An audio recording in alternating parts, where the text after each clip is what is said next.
사랑하는 성도 여러분, 한 주간 평안했습니까? 오늘 일에 가정에서 혹은 차에서 직장에서 영상으로 예배를 드리는 모든 성도님들에게 성탄하신 주님의 임마누엘 은총이 다시 새로워지기를 축복합니다. 아프리카 청춘이라고 하는 책도 있습니다만 정호승 시인의 외로워도 외롭지 않다는 책도 나왔어. 요즘 제가 그 책을 보고 있습니다. 외로우니까, 고독하니까 그것이 바로 인생이라는 말도 있습니다. 우리 인생은 어떻게 보면 참 고독합니다. 홀로 살아가는 외로운 인생길입니다. 더구나 지금 핵가족, 외아들, 외딸, 집안의 경조사도 참 쓸쓸하고 외롭습니다. 또 4차 산업혁명이니 무슨 인공지능 시대가 열렸다고도 조화를 하는데 과학이 발달하면 발달할수록 사람은 더 일자리에서 밀려나고 사로부터 단절과 고독을 느끼게 됩니다. 갈수록 우리 사회는 고독한 사회가 될 것입니다. 여러분이 다 기억하시겠습니다만 2016년 우리나라에서 세기의 격돌이 있었잖아요. 바둑의 천재 이세돌과 인공지능 알파고가 대결했지 않습니까? 온 세계가 관심을 가졌습니다. 아마 사람들 대부분은 이세돌이 응원했을 겁니다만 예상과 달리 완패당했습니다. 인공지능이 4대1로 대승을 거두었습니다. 그런데 그 알파고도 다음에 다른 알파고에게 또 패하고 말았습니다. 사람이 만든 인공지능, 컴퓨터, 그 기계라고 하는 것이 얼마나 괴물인지 모릅니다. 인류가 수천 년 쌓아왔다고 축적했던 인간의 지식과 경험들 한순간에 다 눌려버리고 이겼습니다. 그걸 이겼던 컴퓨터를 또 다른 컴퓨터가 이기는 세상이 됐습니다. 바둑 세계만 그럴까요? 거의 전 영역에서 기계와 컴퓨터에서 인간이 쫓겨나고 그야말로 고독과 외로움과 철저한 소외를 당하는 시대가 되었습니다. 인간 미래의 불안 요소가 뭡니까? 무슨 직업을 선택할 것인가?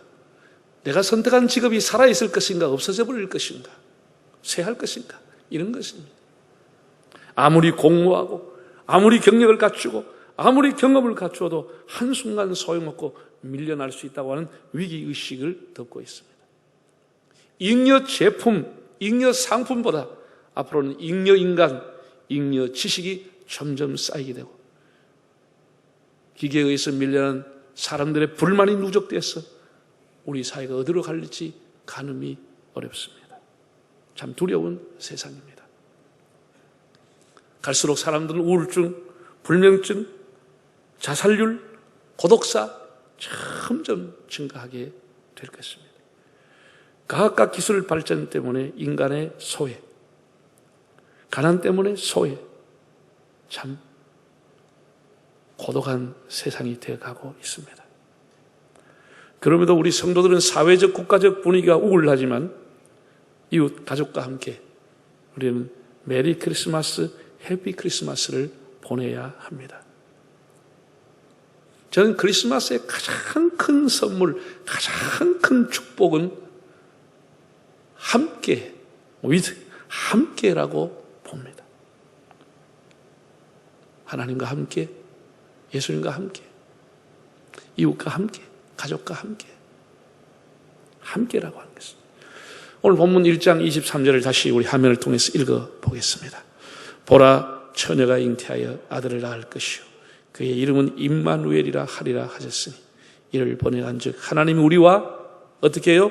함께 계시다 함이라. 우리와 함께 하시는 예수님, 우리와 함께 하시는 하나님,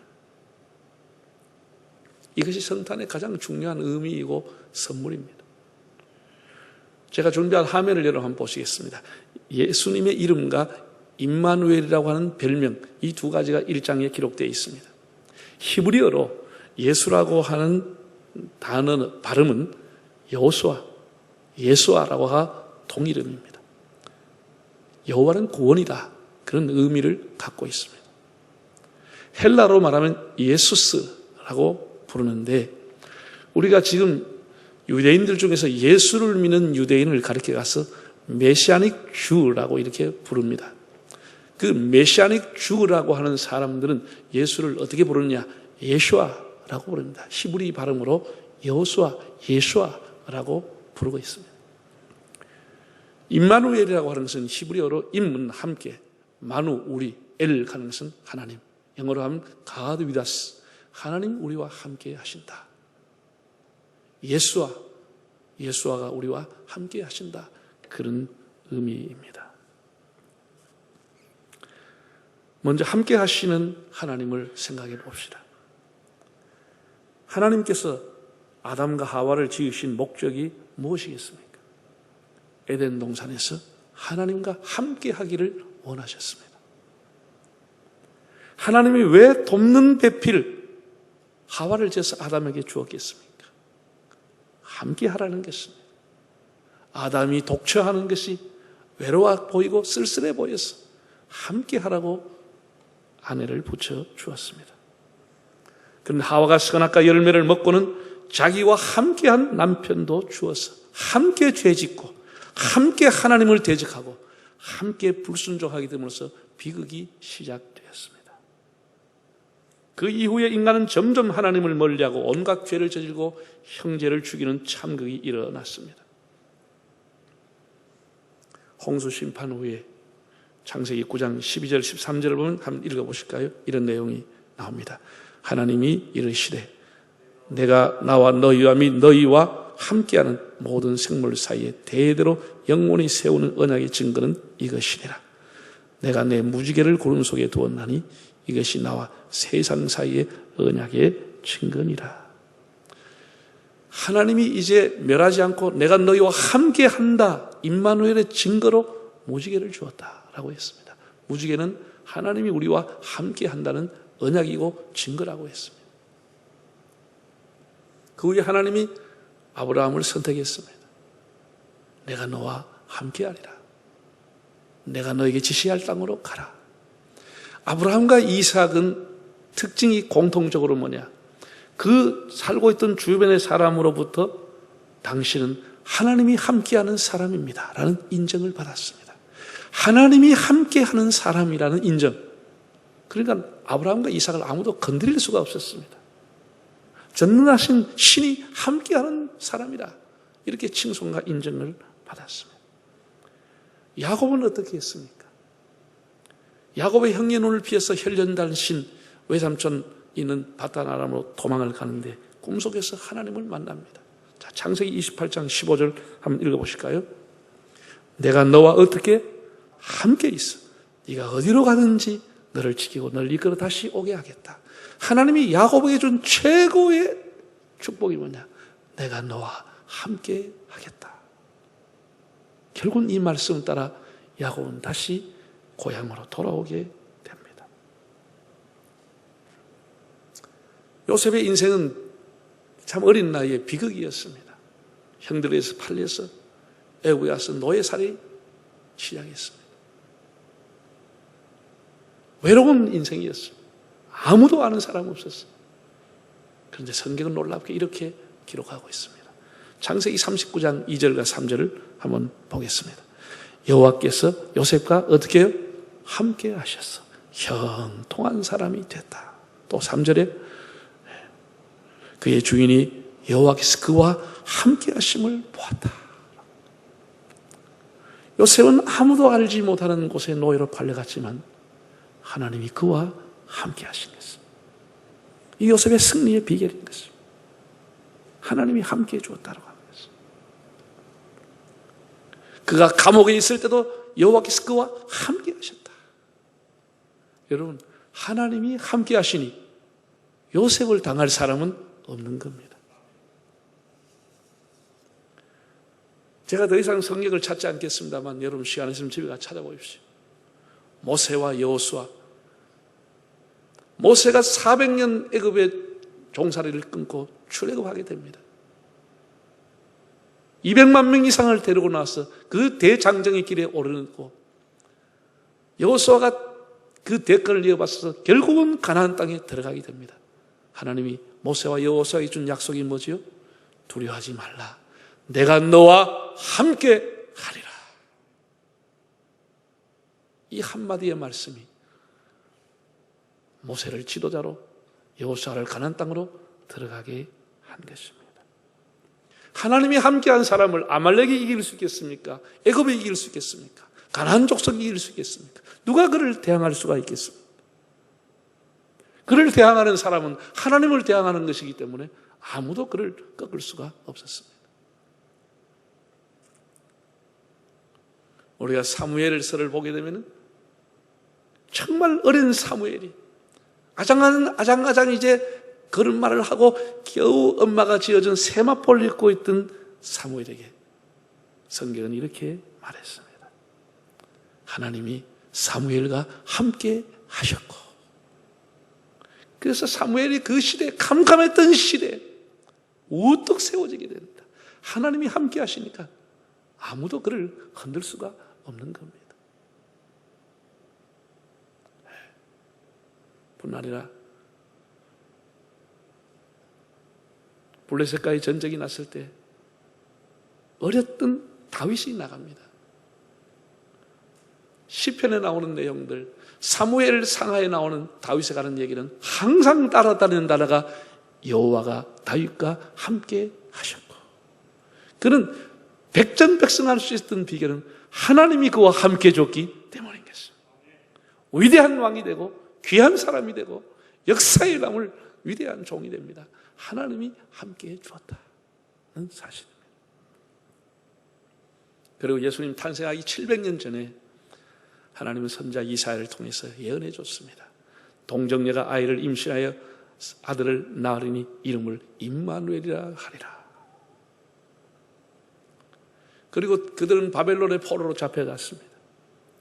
그들이 다시 귀환해서 제2성전을 지을 때 학개, 스가랴, 에스라, 느헤미야 이런 사람들이 등장하게 됩니다. 학개의 설교는 이런 내용이 나왔습니다. 하나님이 우리와 함께 계시는 도다. 하나님이 함께 하신다고 독려하고 격려하면서 그들은 그 어려운 여건 속에서도 제2의 성전을 완공하게 됩니다. 여러분, 이렇게 하나님이 함께한 사람들은 나이와 아무 상관이 없습니다. 그 사람이 나이가 어렸든지 나이가 많았든지 하나님이 함께한 사람은 나이와 상관이 없었습니다. 그 사람의 현재 위치, 신분, 형편, 세상에 보는 잣대와 아무 상관이 없었습니다. 요셉은 감옥에 있었습니다. 야곱은 도망자였습니다. 이스라엘 백성들은 포로였습니다. 하나님이 함께하니까 결국 하나님이 시대에 쓰는 귀한 사람들이 됐습니다. 여러분의 자녀가, 여러분의 가정이, 우리 대한민국의 한국교회가 하나님이 함께 하시는 임마누엘 은총이 있기를 바랍니다. 세계에 나가 있는 선교사님들이 사역하는 나라마다 형편이 다 다르고 어렵겠지만 주의 종들이 하는 사역마다 하나님이 함께 하신 역사가 있기를 바랍니다. 성경에 쓰임받았던 사람의 공통점은 하나님이 함께하는 사람이었다라는 이야기입니다. 두 번째, 성단의 가장 큰 축복은 제가 다시 말씀드리지만 예수님이 우리와 함께 하신다고 하는 의미입니다. 요셉과 마리아가 숫대 고지를 받는데 가브리엘 천사가 와서 이렇게 얘기합니다. 지금 그대는 성령으로 잉태되었다. 아들을 낳을 것인데 이름을 예수라 하라고 말했습니다. 예수님의 이름의 뜻까지, 그 의미까지 천사로부터 마리아는 고지를 받았습니다. 21절 한번 다시 읽어보겠습니다. 아들을 낳으리니 이름을 예수로 하라. 이는 그가 자기 백성을 그들의 어디에서 죄에서 구원할 자이심이라 하니라. 이 구원이라는 단어가 나옵니다. 헬라어로 소조라고 하는 단어입니다. 소조라고 하는 것은 동사로 구조하다, 구출하다, 구원하다는 뜻을 갖고 있고, 히브리어로는 제가 좀 전에 얘기했던 예슈아라고 하는 발음인데 명사로 구원, 구출, 도움이라고 하는 뜻입니다. 우리가 일반적으로 구원이라고 하는 것은 우리가 상식으로 알고 있는 위기에서 구한다, 궁지에서 빠진 사람을 구출해 준다, 그런 것을 구원이라고 합니다. 그러나 성경에서 마태복음 1장에서 말하는 구원은 일반적인 의미가 아니고 본질적 인간의 존재로부터의 구원을 의미하는 것입니다. 특별한 뜻을 갖고 있는데 그냥 위기에서 구출하는 것이 아니고 자기 백성을 죄로부터 구원시키는 것, 이것이 구원이라고 하는 의미인 것입니다.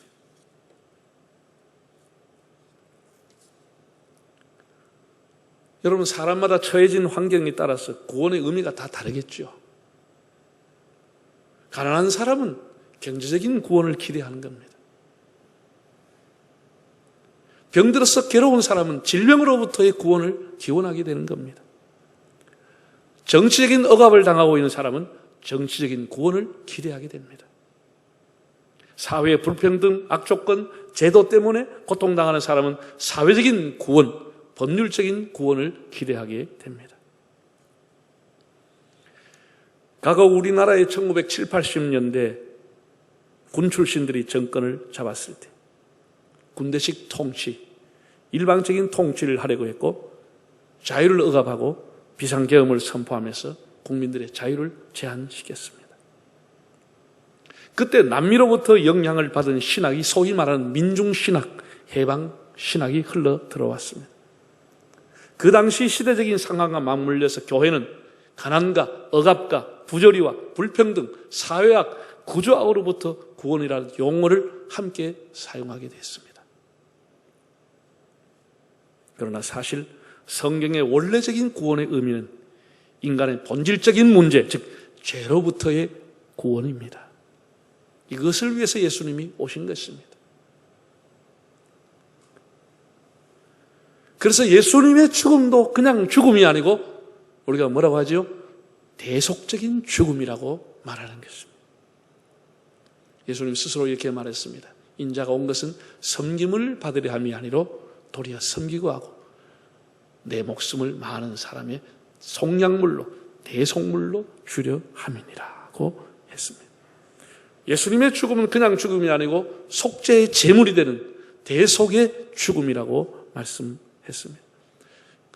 우리의 죄를 대신하는 죽음, 죄로부터의 구원을 위해서 죽는 것이라고 말씀해 주었습니다. 이것이 바로 복음이라고 하는 것입니다. 예수님이 오신 가장 큰 의미는 죄로부터 우리를 구원하시고 우리와 함께하기 위해서 오셨다라고 하는 사실입니다. 마지막으로 임마누엘 은총을 입은 사람들 어떻게 살아야 되겠습니까?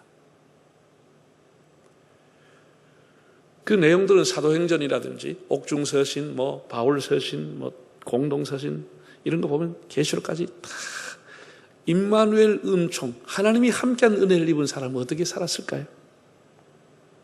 마태복음 끝나는 지점이 볼지어다 세상 끝날까지 내가 너희와 항상 함께 있으리라. 이것이 가장 큰 제자들에게 준 보증입니다. 언약이고 약속입니다. 내가 너희와 항상 함께하리라. 스데반의 순교한 이후에 제자들이 뿔뿔이 흩어지고 위축될 때 그들은 초라했습니다. 가는 곳마다 조롱을 당하고 핍박을 받았습니다. 누가 예수를 믿었겠습니까? 살벌했습니다. 잡혀 들어갔습니다. 그런데도 복음은 위축되지 않고 점점 뻗어나갔습니다. 그 이유가 어디에 있을까요? 사도행전 11장 21절 이렇게 기록되어 있습니다. 한번 읽어볼까요? 주의 손이 그들과 함께 하심에 수많은 사람들이 믿고 주님께 돌아오더라. 베드로가 위대한 것이 아니고 요한이 바울이 위대한 것이 아니고 주님의 손이 그들과 함께 하심으로 수많은 사람이 믿고 주님께 돌아왔다고 했습니다. 얼마나 놀랍습니까? 사람의 생각과는 전혀 다른 것입니다. 교회의 가장 큰 축복이 뭐냐? 주님이 함께 하시는 교회라고 하는 겁니다. 주님이 함께 하는 것입니다. 제가 지난번 우리 교회 50주년 신년을 보내면서 한 1년 동안 제가 기도하면서 표를 생각했습니다. 무슨 표를 할까? 뭐라고 했죠? 기억나세요? 행사 한번 하고 나니까 다 잊어버리겠지. 그게 어떻게 기억나겠어? 함께 하신 50년, 함께 하실 50년.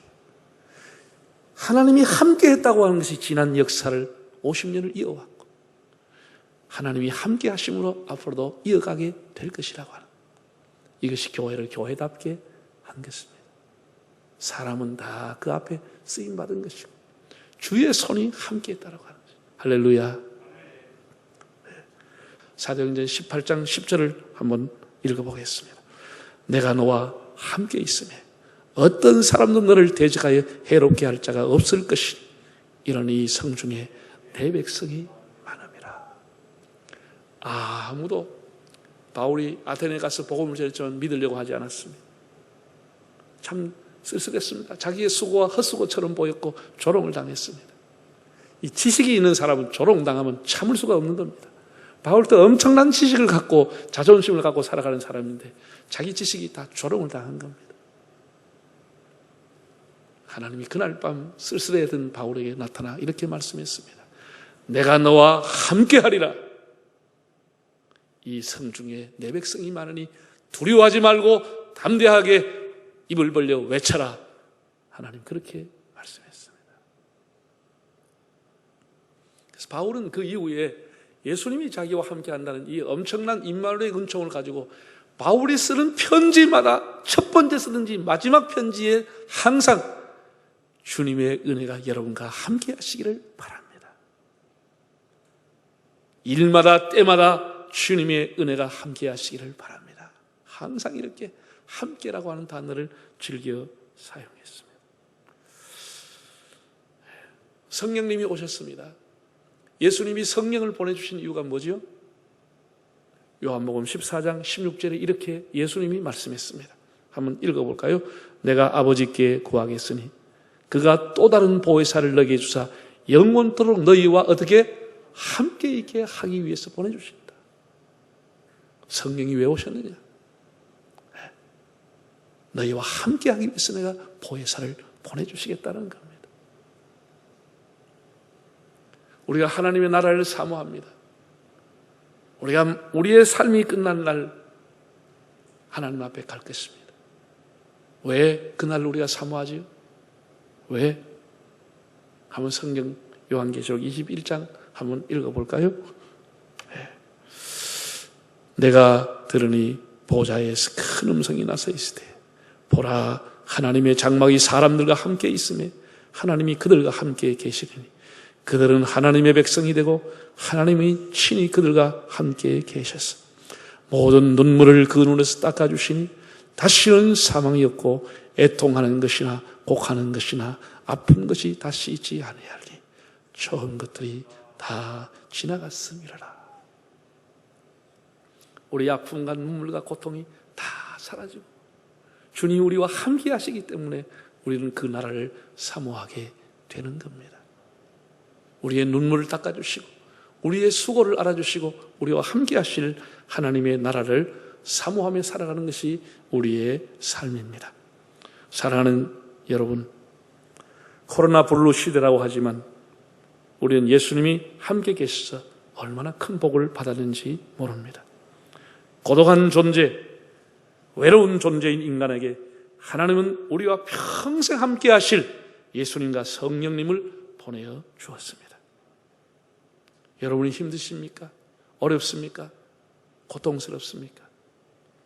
임마누엘 찬송하면서 고비를 넘기시고 임마누엘 그 의미를 새기면서 인생의 긴 터널을 지나고 여러분의 가정이 임마누엘 가정이 되시고 죽을 때까지 우리와 함께 하실 예수님을 더 사랑하고 이 놀라운 임마누엘 은총으로 인생의 어려움을 극복하고 주님과 함께 가는 그 축복이 있기를 바랍니다.